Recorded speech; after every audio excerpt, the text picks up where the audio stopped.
Hello everyone, good morning. Hope you all are fine. I'm Granny Trivedi, continuing the lecture of FI BCom Sem 1, that is of English subject. We have completed 5 units from the textbook Bliss. And we are up to the grammar topic, third grammar topic, that is comprehension. Comprehension શું છે? તેના માટે એનો ઉપયોગ થાય છે યુનિવર્સિટીમાં. શું કામ? અને કોમ્પ્રિહેન્શન, ભાષાનું પ્રભુત્વ તમારું કેટલું છે, સમજણ કેટલી છે, પેરેગ્રાફને તમે કઈ રીતે એનું ગ્રહણ કરો છો, એનો મિનિંગ, અને પછી એનામાં પૂછાયેલા 5 સવાલોના જવાબ કઈ રીતે આપો છો, એ તમારી આવડત માટે આ કોમ્પ્રિહેન્શન મૂકવામાં આવેલું છે. કોમ્પ્રિહેન્શન આપણે એક્ઝામ્પલ કે આ પેસેજ વાંચીને એના નીચે આપેલા પ્રશ્નના જવાબ આપવા હોય તમને ક્વેશ્ચનમાં પૂછાશે પેપરમાં કે એક પેરેગ્રાફ આપેલો હશે, મોટા પેરેગ્રાફ હોય, કાંઈક 2 પેરેગ્રાફ હોય, અને એમાંથી તમારે ક્વેશ્ચનના આન્સર આપવાના રહેશે. તો આપણે કાલે પેરેગ્રાફ જોયો, આપણે અડધો પોણો પૂરો કર્યો કે ધ સ્ટેટ, આપણે રાજ્ય સુધી પહોંચ્યા, દેશમાં ફાળો કોનો છે, સંપત્તિ ક્યાંથી આવે, કોમર્સ, કલા, વૈજ્ઞાનિકો, એનો ફાળો મોટો છે, સાહિત્યનો ફાળો મોટો છે. એ વાત કરતાં આપણે રાજ્યની વાત કરવા આવ્યા. Sorry. State is able to undertake large development project because it gates money, પૈસા માટે. The state is able to spend large Sam's on project and other beneficial methods. Activity thus help and all round progress. There are different views held against the men of commerce. They are heartless. They are the worshippers of mammon only. શું કહે છે? કોમર્સના વ્યક્તિઓ પૈસા વાપરે છે, project કરે છે, પણ ફાયદા માટે. ત્યાં હાર્ટલેસ, તે are the worshipper of mammon, તે ધનના પૂજારી હોય છે. That is honesty on foreign lands brings disgrace. જે લોકો ફોરેન કન્ટ્રીઝમાં જઈને ત્યાં દાણચોરી કરે છે અને ટેક્સ ન ભરવો એના માટે એ બધું કરે છે. These and many other harmful activities are put forward, but this only proves that power the possess, કે એની પાસે પાવર શું છે. they may make or mar the nations. તે બનાવી પણ શકે છે અને દેશને બગાડી પણ શકે છે. There may be some whose activities are harmful to the nation, but it cannot be denied that commerce has helped the nation to grow, progress and prosper. They are a strength of the nation. It is rightly said that commerce builds nation. Commerce દ્વારા, વેપાર દ્વારા દેશ ચાલે છે. Who give a proud name to their country? કોણ દેશને નામ આપે છે? પહેલો ક્વેશ્ચન હતો. પછી છે who are the main spring of material progress? What brings economic prosperity of the nation? How does country develop? Is art, science and literature. What are the different views held against the men of commerce? Last, suggest a suitable title to this passage. સાતમું છે કે આમાંથી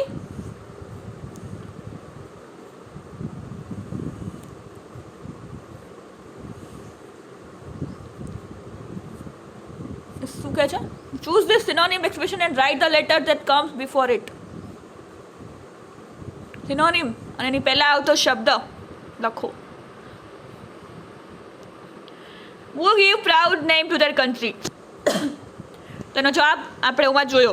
Prosperity, status and honor of a country depend upon its wealth. પહેલું જ વાક્ય અહીંયા આપણે જોયું કે વેલ્થ, સંપત્તિ, એ જ દેશને પ્રાઉડ લેવામાં આગળ વધે છે. Moreover, literature and science are named on fame for it, but the real pride of country is brought by its scientists, educated people, wise men, saints and real artists. It's a modern material word. The real pride of country is brought by wealth, as wealth is an all important criteria of pride and greatness. 2 માર્કનો સવાલ હતો એટલે જવાબ લખવાનો, બાકી 1 માર્કમાં ટૂંકાણમાં જવાબ લખી દો તો પણ ચાલે. Who are the main spring of material progress? Modern word is material word and wealth is main critical criteria is of which material progress counts in every country. America is the leading country. America એમાં leading છે materialistic લાઈફમાં. There are so many reasons for the leadership of America, but its scientific progress, prosperity, એમનો scientific progress, વિજ્ઞાનની દિશામાં large equipments, ઘણા બધા સાધનો એની પાસે અવેલેબલ છે, all centre around its wealth. એની સંપત્તિમાં એનો બધો ફાળો છે. બટ ધ મેઇન સ્પ્રિંગ્સ, આટલું બધું ન લખું તો ચાલે. 2 માર્ક્સમાં એક ક્વેશ્ચન હોય તો આટલો મોટો આન્સર લખવાનો, અધરવાઇઝ એક જ માર્ક હોય એક ક્વેશ્ચનના તો આટલો મોટો આન્સર લખવાનો નહીં. ટુ પોઈન્ટ જે પૂછાયેલું હોય એ 2-3 વાક્યોમાં 3 સેન્ટેન્સ કે 4 સેન્ટેન્સમાં લખી નાખવાનું. But the main spring of material progress are the businessman and industrialist. They are the mainspring of a nation's economic stability. Businessmen and the industrialists are very enterprising people and are always ready to take the risk in their fields. શું કહે છે material પ્રોગ્રેસમાં? અત્યારે દુનિયા modern world જ materialistic life થઈ ગઈ છે લોકોની, એમાં અમેરિકા લીડમાં છે. શું કામ? એમ તો એમની પાસે એટલી સગવડતાઓ છે એટલે એની સંપત્તિ વધારે છે અને એમાં એ આગળ પડતું છે. એમ જ કોમર્સ પણ બિઝનેસમેન અને ઇન્ડસ્ટ્રીયાલિસ્ટ એ લોકો આ મટીરિયલિસ્ટિક લાઈફ, મટીરિયલ્સ બનાવીને દેશને આગળ વધારે છે અને બિઝનેસમેન ઇકોનોમી, દેશની ઇકોનોમીમાં પણ એની અસર પડે છે. What brings economic prosperity for the nation? The businessman અને ઇન્ડસ્ટ્રીયાલિસ્ટ દ્વારા દેશની ઇકોનોમી અને સફળતા લખેલી છે. The businessman and industry are the backbone of the nations. They build the nation. એ દેશને બનાવે છે. Their offices and industry provide employment and to the unemployed. રોજગારી ફાળવે છે. Commerce activities give momentum to new invention. નવા સંશોધનો થાય છે. There are people who supply all educational materials to people. લોકોને મટીરિયલ પ્રોવાઈડ કરે છે એજ્યુકેશન માટે, શિક્ષણ માટે. They are the patrons of the main of learning and science. વિજ્ઞાન.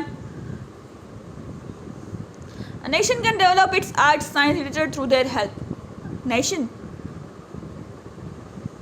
can develop its arts, science, literature through their help. એ લોકોની મદદ દ્વારા દેશમાં કલા, વિજ્ઞાન, સાહિત્યને આગળ વધારી શકાય છે. They give millions of the rupees to the nation and taxes. That is how the nation gets million of rupees. Tax ભરીને લોકો, બિઝનેસમેન અને ઇન્ડસ્ટ્રીયાલિસ્ટ જે ટેક્સીસ ભરે છે પૈસાથી દેશના લોકોને કામ લાગે છે. Activities help and all round progress. એના દ્વારા પ્રોગ્રેસ થાય છે. How does a country develop its art, science and literature? કે છે the businessman and industrialist pay millions of rupees as tax to the nation. એ લોકો ટેક્સ ભરે છે, એ પૈસામાંથી થાય છે. The nation can solve the problem of unemployment. બેરોજગારીમાંથી રોજગારી મળે છે. This commercial activities improve pitch used to new invention and discoveries and that benefit the nation. એ નેશનને ફાયદો કરે છે. The nation gets prosperity through them. Prosperity that brings is a great help to a nation to make all round progress. They also provide educational material for learning of the people. કહે છે શિક્ષણ માટેની ના materials, પુસ્તકો ને એ બધું provide કરે છે. In short, with the help of their money a country can develop art, science, literature. લોકોના પૈસા દ્વારા દેશમાં કલા, વિજ્ઞાન અને સાહિત્યનો ડેવલપમેન્ટ થાય છે. There are different views set against the man of commerce. The nation is able to undertake positive development with the help of money donated by the businessmen and industrialists. The nation is also able to spend large sums of money on projects and other beneficial measures. The activities help a nation in an all-round progress. Yet there are some negative views held against them. The main view is that the businessmen and industrialists are heartless people. They are interested in only money. અમુક બિઝનેસમેનો એવા હોય છે જે ખાલી મનીમાં જ interested હોય છે. કેમ દાણચોરી કરવી અને કેમ પૈસા બચાવવા, ટેક્સ ઓછા ભરવો, આવક ઓછી બતાવી, અમુક એવા લોકો પણ હોય છે. એની પર દેશ અસર પડે છે. એ કહે છે કે આ જ લોકો છે જેના દ્વારા દેશ આગળ પણ વધે છે અને પડતી પણ થાય છે. Suitable title to the passage commerce builds nation. પહેલામાં સી છે. પહેલું કયું છે? પ્રોગ્રેસ એટલે કે એડવાન્સ. પછી છે બીજું કયું છે?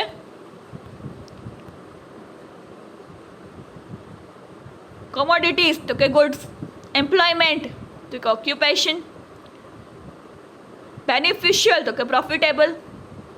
અને હાર્ટલેસ એટલે એ હાથ વગરના ક્રુઅલ લોકો. આ રીતે પેરેગ્રાફ પૂછાય, એમાંથી ને એમાંથી જ તમારે આન્સર લખવાના છે. ક્યારેક સમાનાર્થી વિરુદ્ધાર્થી પૂછાય. Is all about the lecture. કઈ રીતે એક પેરેગ્રાફ એને સમજવો, વાંચવો, એનો અર્થ ગ્રહણ કરવો, કે દેશને આખો જે ટાઇટલ કયું આવ્યું,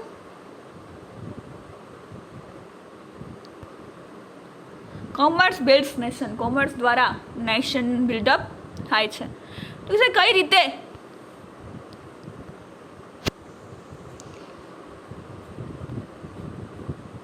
કોમ્પ્રિહેન્શન, કોઈ પેરેગ્રાફ આપેલો હોય એનો મિનિંગ સમજવો અને એના આપેલા નીચેના 5 સવાલો ના જવાબ આપવા.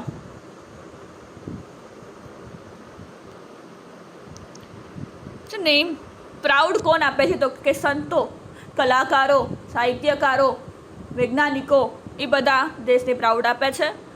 મટીરિયલ પ્રોગ્રેસ, કે આ મોડર્ન વર્લ્ડમાં મટીરિયલિસ્ટિક લાઈફ, ઇન્ડસ્ટ્રીયલિસ્ટ અને બિઝનેસમેન, અમેરિકા એમાં લીડિંગ છે, એટલું લખી નાખો ચાલે. What brings economic prosperity for the nations, એની પણ વાત કરી. How does country develop its arts, science અને લિટરેચર, કે બિઝનેસમેન અને લોકો જે ટેક્સ ભરે છે એ પૈસામાંથી દેશ યોજનાઓ ઘડીને એજ્યુકેશનના બધી બાબતો પર કઈ રીતે આગળ વધવું એની યોજનાઓ ઘડીને એનામાં પૈસા વાપરીને એ ડેવલપ કરવા માટે હેલ્પ કરે છે. What are the different views held against the man of commerce, કઈ રીતે અલગ અલગ વ્યૂઝ આપેલા છે એ અમુકના પૈસાઓ કામ લાગે છે અને અમુક દાણચોરી કરે છે. અને title commerce build the nation.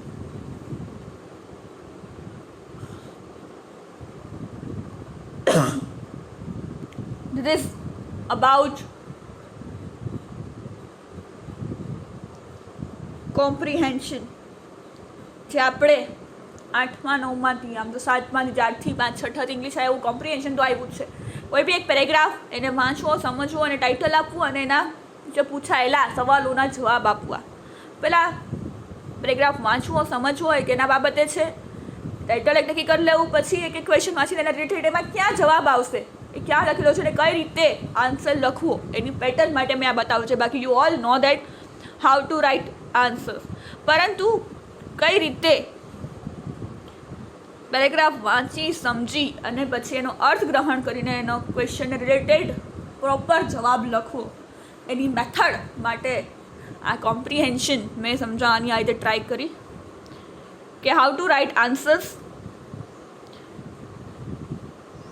Comprehension એટલે શું, કેમ સમજવું અને કેમ ક્વેશ્ચનના આન્સર્સ લખવા, દેશને બનાવવા માટે શું જરૂરી છે, બધું તો આપણને વાંચીએ ત્યાં જ ખ્યાલ આવી જાય. ક્વેશ્ચન કે મેં આમાં વાંચ્યું તો આપણે ગ્રાફમાં આ વસ્તુ અહીંયા આવેલી છે, અહીંયા આવેલી છે, અહીંયા આવેલી છે.